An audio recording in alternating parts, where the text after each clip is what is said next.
Assalamualaikum warahmatullahi wabarakatuh. Sama-sama, Pak. Selamat pagi, Shalom, Om Swastiastu, Namo Buddhaya, salam kebajikan, dan salam sehat selalu untuk kita semua. Yang kami hormati Pak Freddy tadi, saya pagi-pagi udah dapat bekal spiritual pagi ini. Banyak tadi yang kita dapat dari Pak Freddy. Dan ada Pak Gunawan juga, Bu Haryani yang kami hormati, Pak Robi. Wah ini Pak Robi ini level engagementnya dengan asuransi sama lah sama Pak Freddy nih. Kita semua tentunya. Pak Budi belum hadir ya. Pak Julius juga belum. Dan Bapak Ibu sekalian, terima kasih sudah berkenan mendengarkan ini saya karena diundang Pak Freddy. Tapi saya tadi banyak yang kita dapat dari Pak Freddy tadi. Saya juga mau address isu itu karena itu masalah literasi tadi. Lalu edukasi, dampaknya ke penetrasi, kira-kira gitu. Nanti kita lihat datanya seperti apa.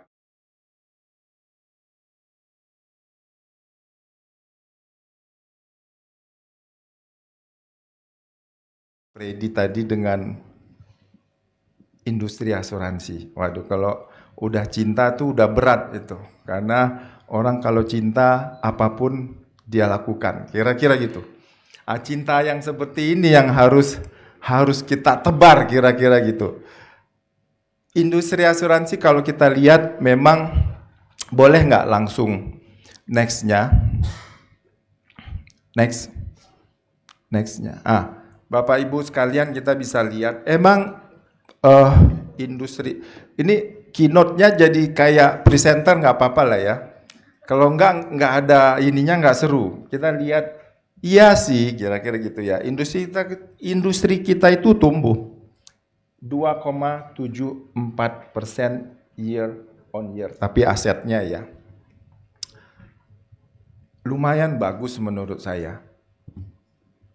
Karena 2023 ya masih ada lah dampak dari COVID, tapi udah tumbuh. Nextnya, ini juga preminya tumbuh 8,97%, tumbuh lumayan sangat-sangat bagus menurut saya. Berikutnya, ini yang dibilang Pak Freddy tadi, Pak. Saya sependapat tuh Pak, kalau kita lihat penetrasi sama densitas, itu benar banget yang disampaikan Pak Freddy. Ini Bapak Ibu sekalian, penetrasi masih 1.900.000, kemudian densitas kita itu 2,7%. Ini kalau kita bandingkan dengan negara-negara our peer country in the region, itu kita masih kalah sama Malaysia, Thailand, kalau Singapura udahlah paling jago dia, kira-kira gitu. Lalu kenapa kayak gitu, kira-kira gitu. Nah ini menjawab pertanyaan ini tadi, jawabannya udah yang disampaikan Pak Freddy tadi, bahwa sebagai negara yang gede, kira-kira gitu ya Pak ya, 270-an juta penduduknya, kita masih sangat kecil in terms of penetrasi dan densitas. Apa persoalannya? Persoalannya yang disampaikan Pak Freddy tadi, literasi kita masih kecil. Saya punya data literasi sama edukasi, tapi saya ingat aja karena nggak ada di sini. Jadi di literasi dan inklusi yang paling besar itu di industri perbankan, betul Pak. Kalau saya nggak salah itu, kalau di industri asuransi, literasinya itu sekitar 16%, inklusinya 8%, kira-kira segitu. Berbeda sama perbankan, kalau perbankan itu inklusinya yang besar,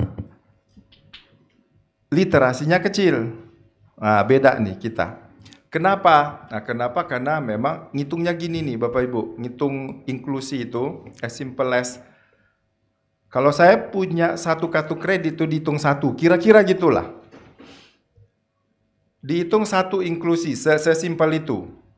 Nah, persoalannya memang eh, hampir semua orang punya debit card, kira-kira gitu kan, untuk bayar uang kuliah segala macam. Tapi kan nggak semua orang punya asuransi. Padahal in terms of the quality of life mungkin asuransi lebih bagus untuk jangka panjang kan gitu ya Bapak Ibu. Kalau di di negara-negara maju itu dana yang dihimpun di asuransi dan dana pensiun itu luar biasa besarnya. Itu luar biasa karena memang dia udah ibaratnya itu kalau di Australia, saya dulu ingat saya sekolah di Australia itu lumayan lama, 4 tahun lebih. Australia itu in terms of density sama penetrasi itu salah satu yang paling tinggi di dunia, salah satu. Kenapa? Karena itu tadi wajib, kami tadi ngomong mengenai asuransi wajib. Saya sebentar lagi nih 9.30 diskusi mengenai asuransi wajib dengan Pak Ogi yang lagi jadi isu. Karena memang salah satu untuk meningkatkan penetrasi tadi itu memang asuransi wajib tadi. Nah, di kita kan belum tuh. Ini salah satu persoalan di kita. Kalau di sana saya ingat tuh semua orang masuk pastilah kendaraan bermotor misalnya wajib asuransi. Kalau nggak akan bisa jual, itu mobil dijual nggak akan bisa kalau nggak ada asuransinya. Nah, ini persoalan di kita kan. Kalau kita kan pas beli mobilnya aja, pas beli mobil asuransi kita. Apalagi kalau mobilnya Pak Freddy mobil mahal gitu kan, pasti dia takut dia tergores saja dia takut, pasti dia asuransikan.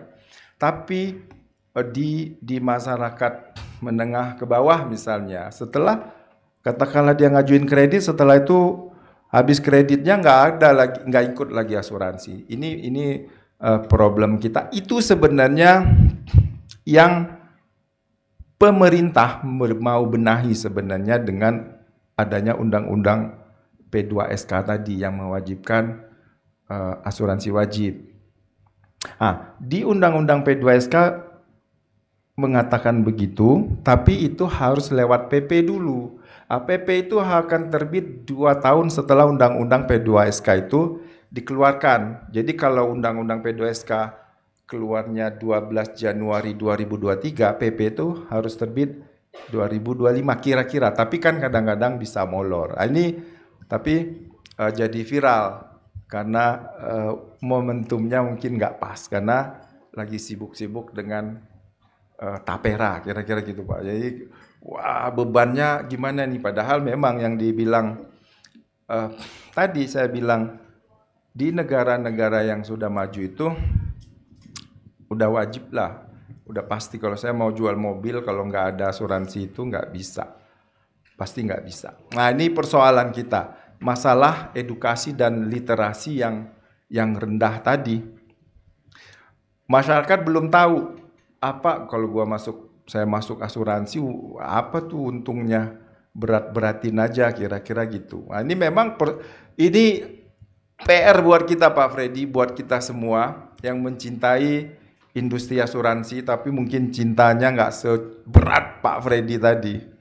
Pak Freddy ini cintanya berat kali dia dengan industri asuransi ini. Tapi ini industri kalau saya boleh bilang karena kan saya ngikutin ya Bapak Ibu. Industri makanya Pak Freddy itu udah berada di jalur yang benar ya, masuk orang-orang yang akan masuk surga itu Pak Freddy. Industri ini industri yang sangat menjanjikan ke depan. Kenapa? 2 indikatornya, satu program penjaminan polis itu by undang-undang P2SK juga itu harus diimplementasikan. Artinya kalau sekarang kan yang dijamin oleh LPS itu kan perbankan aja deposito 2 miliar ke bawah. Nanti dengan undang-undang penjaminan polis sekitar 2028 ya, 5 tahun sejak undang-undang P2SK 2023 itu LPS wajib juga menjamin polis asuransi. Ini kami sedang diskusi nih. Kami bilang diskusinya BKF sama kita Pak Robi. BKF bilang jangan semuanya dimasukin. Kalau kita maunya semuanya dimasukin. Maksudnya semua produk itu masuklah kira-kira gitu kan. Kalau di Korea gitu. Jadi Korea lebih kenapa? Makanya Korea itu kuat dia industri asuransi karena itu dia dijamin bukan hanya industri perbankan asuransi, pasar modal pun dia jamin, tapi pakai ceiling dia. Itu luar biasa menurut saya untuk memberi kenyamanan di masyarakat yang ya masyarakat kita kan di industri kita itu kalau yang menengah ke bawah kalau ada persoalan itu ributnya setengah mati. Susah kali membuat kita itu masyarakat itu teredukasi. Ya kita tahu lah persoalan di industri kita kan ya Kresna lah, Wana Arta lah, Jiwasraya, Bumi Putra lah. Semuanya itu menggerus trust dengan industri ini. Memang gimana lah kira-kira gitu.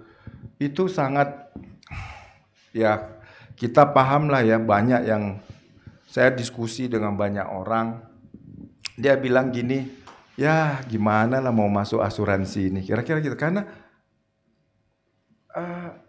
berita itu di mana-mana dan masyarakat kita kan memang ya kalau ada yang dirugikan gitu dia marah banget itu kan sebagai bagian dari esprit de corps-nya mereka kan kira-kira gitu. Tapi nggak salah juga mereka karena ya kasihan ada yang ngomong sama saya, Pak itu uang saya di asuransi itu, dia bilang gitu.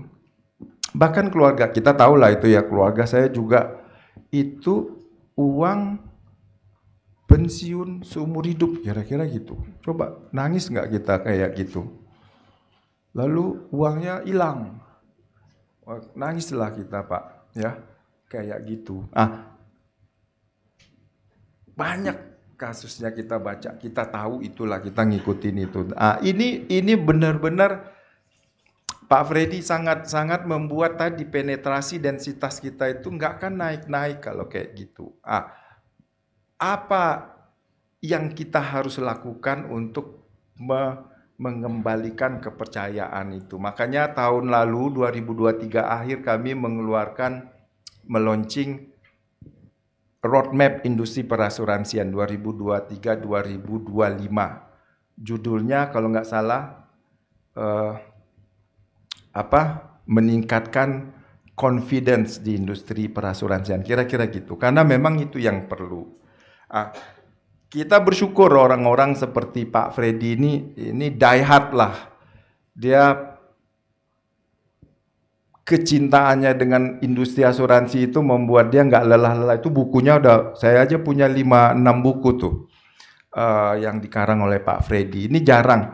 Jadi memang ini buat kita yang sponsor nih Pak Freddy ini makhluk langka. Jadi harus disupport terus karena industri ini harus ada yang jadi pemikirnya. Kira-kira gitu. Tapi ada juga yang menjadi eksekutornya, kira-kira gitu. Tanpa orang yang memikirkan tadi, industri ini nggak punya guidance dia. Karena kan kalau akademisi kan dia mikirnya itu mana yang ideal. Makanya Pak Freddy kan dia ideal. Tapi dalam kenyataan hidup tuh nggak ada yang ideal. Kira-kira gitu ya Pak Freddy ya. Makanya tadi dia puisinya dia judulnya sebenarnya antara yang mencinta dan membenci sebenarnya itu. Tapi harus ada orang kayak Pak Freddy ini. Kalau enggak kita nggak punya guidance-nya. Karena kalau di negara maju itu kan kayak gitu tuh. Teorinya apa, implementasinya apa, gap-nya di mana itu yang kita tutup kira-kira gitu. Ini persoalan kita. Densitas yang rendah, penetrasi yang rendah, lalu Apa dong yang kita harus lakukan? Nah, kita udah punya roadmap. Salah satunya, coba next-nya, ada nggak? Itu dia. Di roadmap kita itu, ini Pak Ogi kalau mengenai sumber daya ini paling thank you Pak, paling apa ya, concern dia, karena beliau tahu apa yang disampaikan oleh Pak Freddy tadi. Ini di fase 1 roadmap kita itu memang kita bilang bahwa pengembangan dan pemenuhan SDM berkualitas. Jadi sejalan nih. Jadi Pak Freddy dah sejalan dengan roadmap kita, entah kita yang nyontoh Pak Freddy atau Pak Freddy yang ngelihat ini. Tapi anyway, we are at the same boat, kira-kira gitu.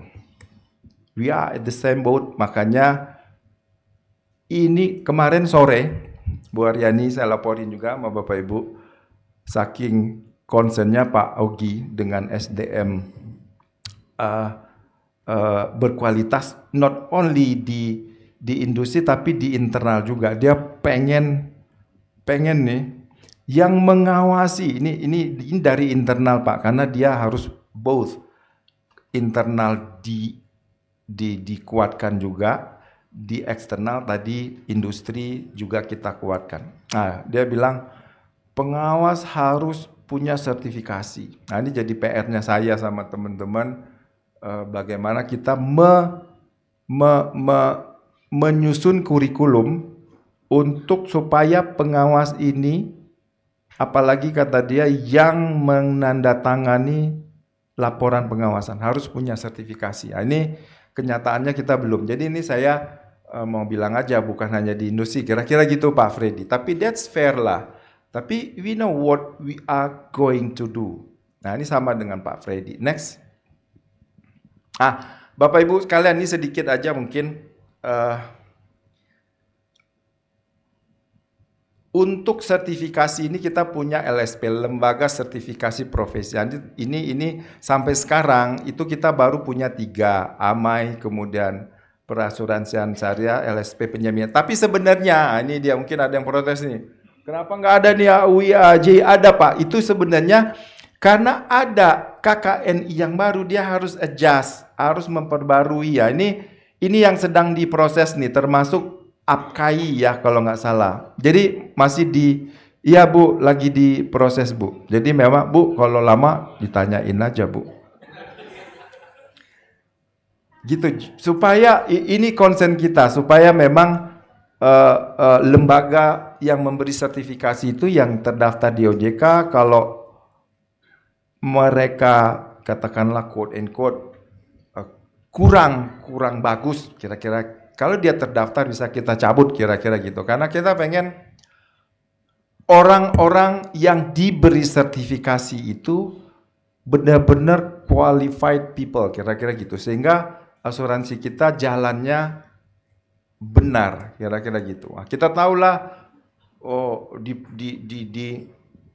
di lapangan itu kita tahulah kalau agent gitu kan, ada yang oke, ada juga yang masih belum oke, kira-kira gitu. Ini yang kita juga, karena kita tahu itu, makanya di aturan kita yang baru mungkin keluar sebentar lagi ya, atau iya, kita itu mewajibkan agen itu terdaftar di kita, supaya kalau nanti ada yang, karena kalau diserahin ke asosiasi selama ini kayaknya asosiasi nggak enak kan dia, karena dia orang baik semua, kayak Pak Robi, dia baik. Ini temen gua nih, males gua, kira-kira gitu.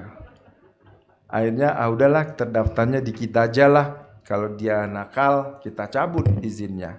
Nah itu maksudnya. Jadi ini memang kita berbeda sedikit dengan negara-negara yang maju yang leave it to the industry, kira-kira gitu ya Pak ya.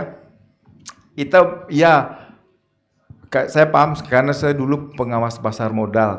Kalau di Amerika lead this association, regulate themselves, kira-kira gitu. Kalau di kita dikasih kayak gitu, dunia persilatan akan kacau balau, kira-kira gitu. Beda culture-nya, education-nya beda, pasarnya udah matang. Kalau kita biarkan industri kita ke pasar yang tanpa ada koridor, mungkin masih belum. Tapi ke depan menurut saya akan seperti itu. Boleh next? Bapak Ibu, sebenarnya ini yang mau kita diskusi. Next. Di Undang-Undang P2SK itu pasal 252, 253 memang udah ngatur. Ini yang kita rujuk sebenarnya, bahwa memang kewajiban penyediaan dan pendidikan itu diatur dalam POJK. Ini kata Undang-Undang P2SK, dan standar kompetensinya diatur di dalam POJK. Ini yang kita turunkan ke dalam POJK kita, karena artinya Republik, legislator kita sama eksekutif kita paham bahwa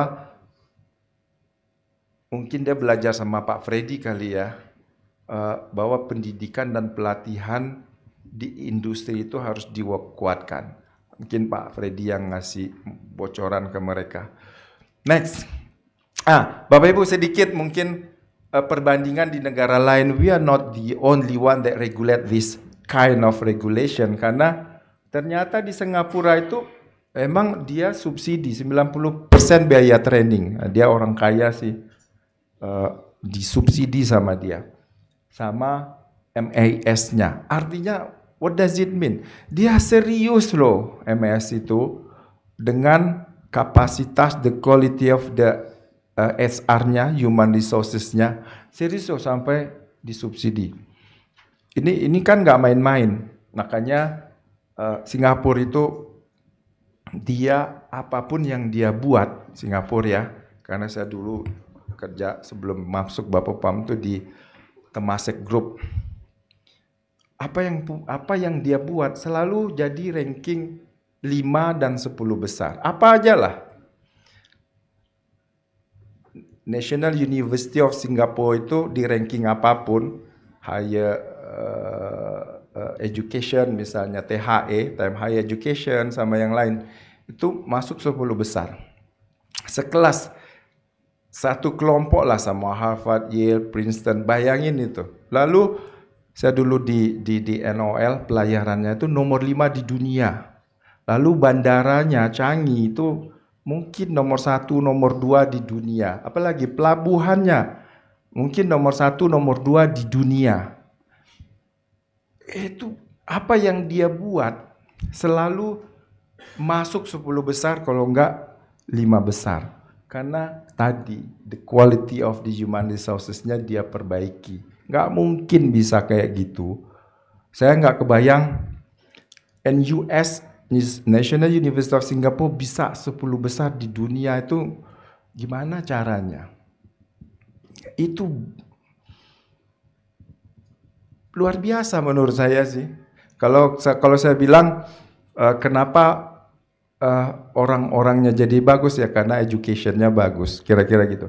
Ini Malaysia juga gitu nih, dia 2% nih, biaya pendidikan itu 2% dari total biaya gaji kotor pegawai tahun sebelumnya. Ini yang kita refer juga, tapi dia 2%. Lalu Malaysia yang ini kumpulan uang simpanan pekerja ini kayak kita DPLK ya, mungkin ya. Direktur harus memastikan menghadiri program pelatihan ditentukan oleh KWAP dan mengungkap dalam laporan tahunan. Dia disclose bahwa direkturnya sudah ngikutin pendidikan. Kemudian Thailand, Filipina, Jepang, Hong Kong, USA, Luxembourg, Uni Eropa memang nggak ngomong, tapi dia harus punya kewajiban kira-kira ya untuk mengembangkan SDM-nya. Nah, ini kira-kira gitu. Ini kita merefer banyak. Ini bagi sebagian aja. Boleh next? Itulah yang kita refer. Lalu kita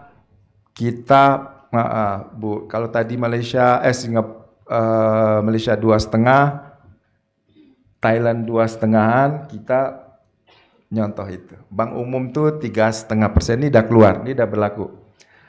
Jadi biaya SDM di industri itu 3,5% dari total realisasi beban gaji kotor tahun sebelumnya.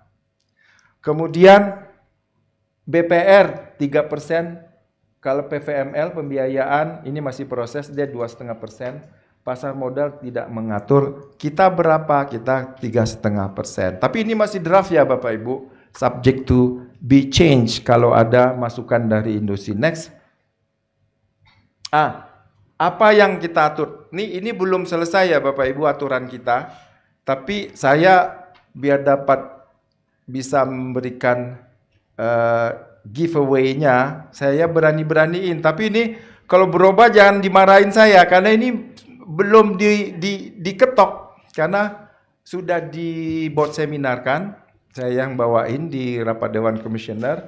Sekarang dalam proses meminta tanggapan dari industri. Nah, kita sangat welcome dengan masukan nanti. Tapi sekali lagi ini masih draft. Bisa jadi 100% bedanya kira-kira gitu ya. Tapi enggak lah, kira-kira 80% kayak gini lah. Tapi kalau ternyata beda semua ya jangan disalahin saya udah disclaimer. Ini belum diketok. Jadi apa yang kita atur dalam rangka tadi mengadres isu yang disampaikan Pak Freddy bahwa kita memang edukasi dan literasi kita itu masih rendah. Tadi 16 literasi untuk asuransi ya, inklusinya 16%, literasinya 8%, itu sangat kecil dibanding perbankan yang inklusinya sampai 74%, literasinya sekitar 50%. Nah, ini kita jauh, tapi dengan adanya orang seperti Pak Freddy dan teman-teman, Bapak Ibu sekalian, ini sebentar lagi kita akan bisa catch up ketertinggalan kita. Untuk itu kami mengatur, ini masih draft sekali lagi, PPDP ini industri penjaminan, asuransi, penjaminan dana pensiun yang ada di bawah Pak Ugi dan saya yang mengaturnya, yang buat aturannya dan mengembangkannya, bahwa industri kita itu harus memiliki direktur yang membawakan fungsi SDM. Ini siap-siap Bapak Ibu, berarti harus ada direktur yang membawai fungsi ya, fungsi SDM. Kemudian direktur yang membawakan fungsi SDM dapat merangkap sebagai direktur fungsi lain yang disesuaikan dengan skala dan kompleksitas. Kalau dia kompleksnya tinggi, sebaiknya tidak dirangkap kira-kira gitu. Kemudian fungsi di SDM dilaksanakan oleh satuan kerja SDM. Kita punyalah ini kira-kira ya di industri. Nextnya. Lalu PEP industri, saya bilang industri aja ya, wajib melakukan pengolahan SDM dan pengembangan kualitas melalui program pendidikan dan pelatihan. Nanti saya liatin ininya.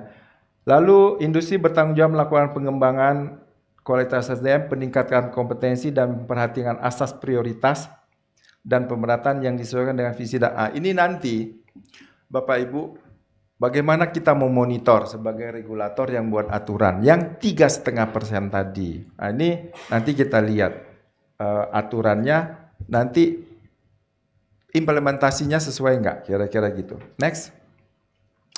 Lalu kita atur juga untuk SDM alidaya juga kita atur supaya juga memiliki kompetensi yang sama. Next. Bapak Ibu, kalau kita bandingkan POJK yang lama, POJK 23 dan 24 di 2023 itu, ya bedanya ini 3,5% yang dulu cuman bilang program pengembangan kualitas dia harus dilakukan kira-kira, tapi tidak ada plafon 3,5%. Lalu industri harus menganggarkan merealisasikan kurang dari 3,5 itu boleh kira-kira gitu. Tapi ada loh klausul syaratnya kira-kira gitu. Kalau dia dalam kondisi susah kira-kira gitu. Kemudian dalam hal dana yang disediakan belum mencerminkan kecukupan kebutuhan, OJK berwenang memerintahkan industri untuk menyediakan dana lebih besar. Kalau judgement OJK mengatakan kalian perlu mengembangkan SDM misalnya aktuaris nih. Nah, itu kita bisa lu gedein lu anggaran lu kira-kira gitu. Next. Panjang kali ya Bu ya.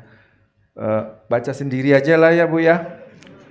Lalu pengembangannya ini teknis, non teknis dan kepemimpinan kira-kira gitu. Next.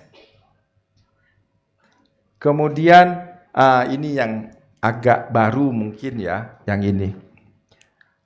Ini mungkin di industri yang, tapi kita udah sepakat di level board kira-kira gitu ya. Ini Pak Ogi yang mengusulkan. Diakuin dong yang sertifikasi di luar negeri, misalnya CFA. Masa kita nggak ngakuin? Kata Pak. Ini contoh aja. Dapat CFA itu berat banget loh, kira-kira gitu. Siapa yang dapat CFA? Wah itu ngeri kali. Masa kita nggak akuin? Nah ini usulan Pak Augie di board dan sepertinya diamini oleh industri yang lain seperti perbankan sama pasar modal dan di tempat lain. Jadi yang selama ini nggak nih, kita nggak ngakuin. Kita maunya yang sertifikasi di dalam negeri aja. Ini menurut saya nih bagus ya, barulah menurut saya. Jadi yang punya sertifikasi di luar negeri tentu subject to judgment OJK lah nanti kira-kira gitu. Tapi kita tahu lah mana yang international standard kira-kira gitu. Oke, berikutnya ini sistemnya harus punya. Jadi mulai dari perencanaan, kemudian ini yang kita nanti lihat sampai evaluasinya. Next. Ini benar-benar sebelum ini belum diatur. Nah, ini Bapak Ibu yang saya katakan tadi, PPDP harus menerapkan standar kompetensi yang mengacu pada SKKNI. SKKNI kita tahu ya, itu standar kompetensi kerja nasional Indonesia yang dikeluarkan oleh Kemenaker, gitu ya Pak ya. Tapi OJK kira-kira OJK berdasarkan SKKNI merujuk guidance yang di situ kita bangun sendiri. Ini Bapak Ibu, Pak Ogi sangat-sangat concern dengan ini. Makanya dia selalu mengusulkan hal-hal yang membuat industri itu lebih maju dalam hal sertifikasi ini. Bahkan dia bilang udahlah untuk di PPDP sendiri kita buat aja sendiri dulu, karena kalau di OJKI itu kan banyak banget industri yang disyaratkan di situ. Kita mencoba mengeko itu, tetapi jalan lebih dulu. Nah, itu kira-kira. Next, ini yang saya bilang balik sedikit, lembaga internasional yang diakui oleh OJK. Ini langkah maju supaya kalau di debat di Kemenkes berbeda sama ini gitu ya Pak Robi. Kemenkes kan nggak mengakui dokter asing kira-kira gitu. Tapi ini di dalam ruangan ini aja. Next. Ini juga belum diatur. Sebelumnya saya ambil sedikit. Industri wajib melakukan identifikasi dan menetapkan fungsi kritikal dan jabatan kritikal. Ini penting supaya kita bisa memetakan kebutuhan kita tadi yang dibilang Pak Freddy itu bisa mana yang lebih dulu kira-kira gitu. Lalu direksi, ya ini Pak, direksi, pejabat eksekutif dan pejabat selain pejabat eksekutif yang menduduki jabatan kritikal harus memiliki kompetensi yang dibutuhkan jabatan. Nah ini saya mau bilang Bapak Ibu mempersiapkan ini kira-kira gitu, karena ini kita ngetes lah kira-kira gitu ya, orang yang misalnya mau jadi direktur, mau jadi komisaris independen. Ternyata ada loh yang dia nggak tahu apa-apa dengan industri, dengan berat hati. Kalau dulu mungkin diluluskan kira-kira gitu. Kalau sekarang mungkin enggak, karena kemarin nggak dilulusin kira-kira gitu. Saya nggak kasih tahu lah di mana. Kita punya wewenang mengevaluasi tadi semua persyaratan tadi. Next, biar cepat. Masih banyak ya ini ya. Lalu industri harus punya sistemnya. Lalu kita akan memantau sertifikasi tadi. Sertifikatnya udah cocok nggak dengan guidance-nya. Berikutnya, ini terakhir nih. Ini sekali lagi belum diberlakukan, cuman draft. Jadi kalau ada industri yang belum memiliki sistem dan prosedur dan atau telah memiliki, kita kasih waktu paling lama 6 bulan untuk penyesuaian. Bagi anggota direksi ya, ini penting nih, karena ini kan direksi semuanya di sini nih. Bagi anggota direksi dan anggota Dewan Komisioner telah memiliki sertifikat, yang masih berlaku sebelum berlakunya POJK ini, pelaksanaan pemenuhan syarat berkelanjutan mulai berlaku sejak tanggal berakhirnya sertifikat kompetensi. Ini terakhir. Ini sekali lagi draft yang Bapak Ibu boleh next, nggak ada kan ya? Betul. Lampirannya coba, biar Bapak Ibu mungkin nggak sempet ya ngelihat ini. Saya yakin nggak sempet. Saya ngelihat ini gara-gara mau presentasi di sini aja nih. Ini aturan kita P1 aja ya. POJK 23 dan 24 ini yang existing. Syaratnya apa? Satu aja saya kasih contoh nggak lama-lama. Direksi, komisaris dan pejabat eksekutif dan reasuransi, dia harus memiliki sertifikat keahlian manajemen risiko. Ini udah nih. Ini udah kok hampir semua punya. Dari LSP yang mengeluarkan sertifikasi tentang manajemen risiko. Ini tetap, semuanya tetap. Saya mau ngasih tahu di dana pensiun kita tambahin nih, di sini nggak ada ya. Dewan pengawas, kita syaratkan Dewan pengawas harus punya sertifikasi.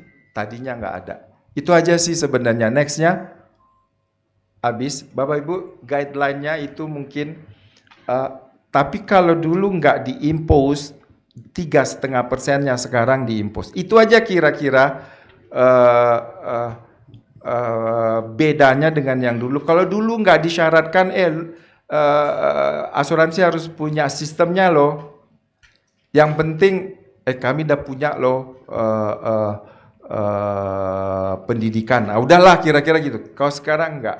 Mulai tadi dari perencanaan, kemudian implementasi dan evaluasinya itu kan kita lihat. Ini mungkin agak berbeda dengan yang sebelumnya. Nah itu mungkin Bapak Ibu sekalian, biar sejalan dengan semangat Pak Freddy, kita bisa membuat industri ini ekosistemnya. Karena kan kalau kita ekosistem, Bapak Ibu para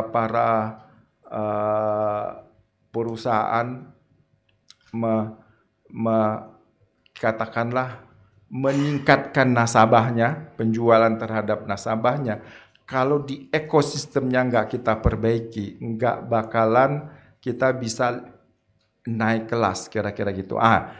Ekosistemnya itu yang kita coba touching satu persatu. Salah satunya mengenai kualitas sumber daya manusia. Tadi Pak Freddy udah bilang, kita tahu itu Pak Freddy, di lapangan kadang-kadang nih, tidak semua, satu-satulah, yang penting nasabah beli dulu, kira-kira gitu ya. Nasabah jadi klien dulu nih, urusannya nantilah kita pikirin kalau ada masalah, kira-kira gitu. Ini memang membuat industri kita itu jadi ya kasus yang banyak sekarang, yang kita nggak bisa bilang itu nggak benar tuh, nggak juga lah bisa gitu, karena itu kenyataan. Itu yang harus berat kali lah tugas Pak Ogi, kira-kira gitu ya, karena industrinya lagi susah, karena kita juga termasuk saya, kira-kira gitu, yang mengawasinya dan pemain di lapangannya yang juga memang ada yang bandel-bandel, tapi nggak semua, dikit lah Pak Freddy ya. Tapi that's mendistract our market, kira-kira gitu. Sedikit. 5 perusahaan tapi membuat industri kita hancur-hancuran, kira-kira gitu. Kalau ditanya sama masyarakat, saya kasih perbandingan lah ya. Emang masyarakat kita tuh perlu edukasi di semua bidang kecuali perbankan. Saya kasih perbandingan. Di pasar modal itu butuh, karena saya dulu pengawas di situ, butuh 30 tahun untuk investor itu mencapai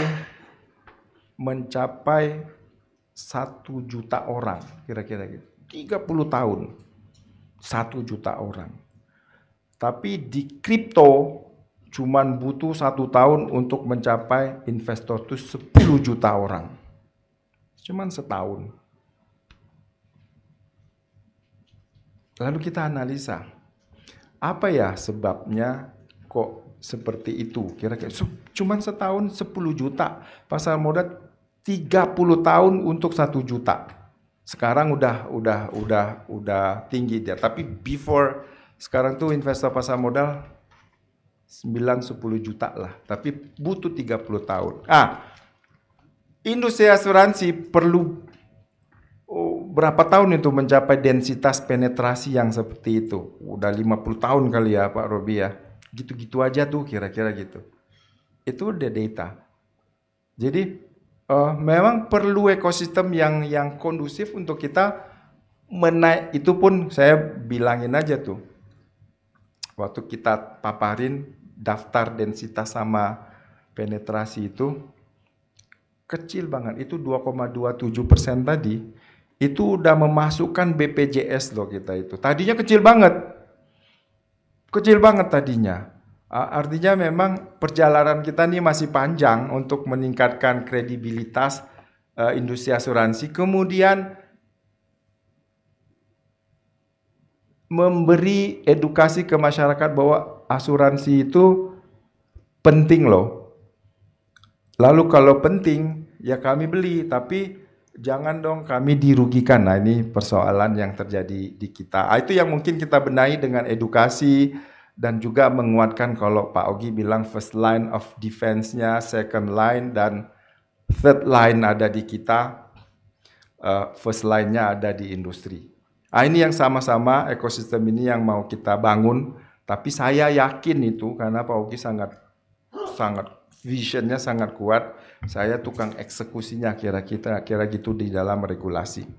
Bapak Ibu mungkin itu sekian. Sorry lama banget kira-kira gitu ya. Karena bacain aturannya lama kira-kira gitu. Bapak Ibu sekalian Bu Aryani, thank you Pak Robi, Pak Freddy, Pak Gunawan dan Bapak Ibu sekalian terima kasih. Saya pengen diskusi sama Bu Aryani itu udah lama nggak satu meja kira-kira gitu. Cuman saya ada meeting dengan Pak Ogi jam 9.30 tentang asuransi wajib. Jadi kalau boleh saya mau izin untuk live, nggak ikut diskusi jadinya, sayang juga. Tapi lain kali kita diskusi lagi. Saya tutup. Assalamualaikum warahmatullahi wabarakatuh.